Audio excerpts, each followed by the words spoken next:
বিসমিল্লাহির রহমানির রহিম। আসসালামু আলাইকুম গাইস, কিচেন হাউজে আপনাদের স্বাগতম। আপনারা ভালো আছেন? আল্লাহর রহমতে আমিও ভালো আছি। আমি আপনার সাথে শেয়ার করব চিকেন রোস্টের রেসিপি। আমি সোনালী মুরগি নিয়েছি রোস্ট রান্না করার জন্য 2টা। লেবুর রস আর টক দিয়ে আমি এটি মেখে রেখেছিলাম 10 মিনিট রেখে দিয়েছিলাম। এখন আমি ভেজে নেব। চুলাতে একটা পাইপিং বসিয়ে পরিমাণ মতো তেল দিয়ে দিলাম। এখন আমি রোস্টগুলো ভেজে নেব। এখন আমি ভেজে নেব, তেলটা ছিটে পড়বে। এখন আমি চুলার আঁচটা কমিয়ে মাংসগুলোকে উল্টে দেব। এক এক করে সব রোস্টগুলো ভেজে নেব। রোস্টগুলো ভাজা হয়ে গেছে, এখন আমি নামিয়ে নেব। নামিয়ে বাকি রোস্টগুলো আমি ভেজে নেব। ভাজা হয়ে গেছে, এখন আমি নামিয়ে নেব। আমার সব রোস্টগুলো ভাজে নিয়েছি। এখন সবগুলো নামিয়ে নেব। আমি মিষ্টি রোস্ট রান্না করবো, এই জন্য বাদাম বাটা দিয়ে দিলাম 2 চামচ বাদাম বাটা দিয়ে দিলাম। 1 চামচ কাঁচামরিচ বাটা, চামচ জিরা পাখি, সাদা বাটা, চামচ রসুন বাটা, আরও দিয়ে দেবো 1/2 চামচ, মোট 1.5 চামচ দিয়ে রসুন বাটা। সস দিয়ে দিলাম 1 চামচ, 1.5 চামচ টমেটো সস দিয়ে দিলাম। চামচ দিয়ে টক দই দিয়ে দিলাম 1 চামচ, আরও দিলাম 1 চামচ, 2 চামচ টক দই দিয়ে দিই। রাঁধুনি রোস্টের মশলা ব্যবহার করতেছি। চামচ রোস্টের মশলা দিয়ে দিলাম 1 চামচ, 2 চামচ, 3 চামচ রোস্টের মশলা দিয়েছি। এখন ভালো করে আমি সবগুলো মশলা মিশিয়ে নেব। জন্য আমি 1 চামচের তো কম মরিচের গুঁড়া দিয়ে দিলাম। সবগুলো মশলা একসাথে আমি মিশিয়ে নিয়েছি। 10 মিনিটের জন্য আমি রেস্টে রাখবো। আমি রোস্টটা রান্না করার জন্য একটা কড়াই বসিয়ে নিলাম। এর মধ্যে 4-5টা গরম মশলা দিয়ে দিলাম। তার সাথে দিলাম পেঁয়াজ কুচি। পরিমাণ মতো তেল দিয়েছি, আর রোস্ট যে ভাজলাম ওই তেলটা এখানে দিয়েছি। হয়ে গেছে, এখন আমি বেটে রাখা পেঁয়াজগুলো দিয়ে দেবো।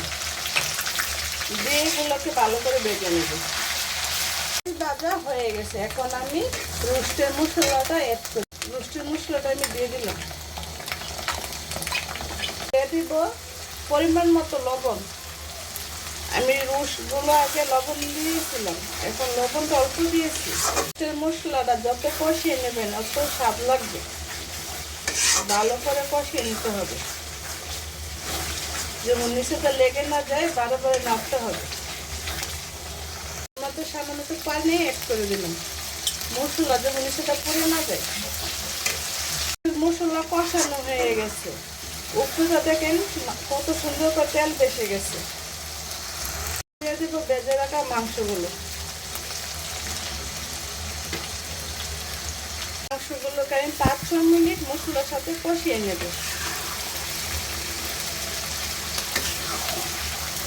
এখন আমি অল্প একটু জল অ্যাড করে দেব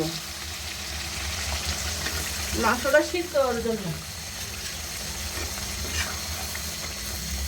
করা হয়ে গেছে, এখন আমি ডেকে দেব। 1/2 চামচ রোস্টের মশলা দিয়ে দিলাম, দিয়ে কিছুক্ষণ রেখে দেব। এখন আমি 1 কাপ মিল্ক দুধ দিয়ে দিলাম। দুধটা আমি আগে জাল দিয়ে নিয়েছি। এখানে আমি 5-6টা কাঁচামরিচ মাঝখানটা ভেঙে দিলাম। আমি সামান্য পরিমাণ চিনিও অ্যাড করে দিলাম।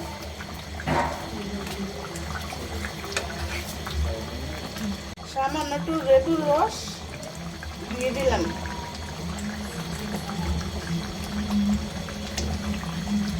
চামচের মতো ঘি অ্যাড করে দিলাম। ঘিটা দিয়েছি ভালো একটা ফ্লেভার আসবে। আপনারা চাইলে ঘি নাও দিতে পারেন। এখন আমি পেঁয়াজ বেরেস্তা দিয়ে দেব। দিয়ে কিছুক্ষণ পর রোস্টটা আমি নামিয়ে ফেলবো।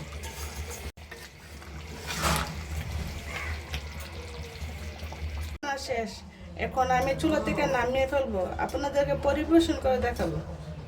দেখেন বন্ধুরা, আমি রোস্টটা চুলা থেকে নামিয়ে পরিবেশন করে নিয়েছি। মাশাআল্লাহ কত সুন্দর একটা কালার এসেছে। আপনাদের কাছে যদি রোস্টের রেসিপিটা ভালো লেগে থাকে লাইক কমেন্ট শেয়ার দিয়ে দেবেন আর সাবস্ক্রাইব করে দেবেন। যারা এখন আমার চ্যানেলে সাবস্ক্রাইব করেন নাই, নতুন নতুন ভিডিও পেতে চ্যানেলে সাবস্ক্রাইব করে দেবেন।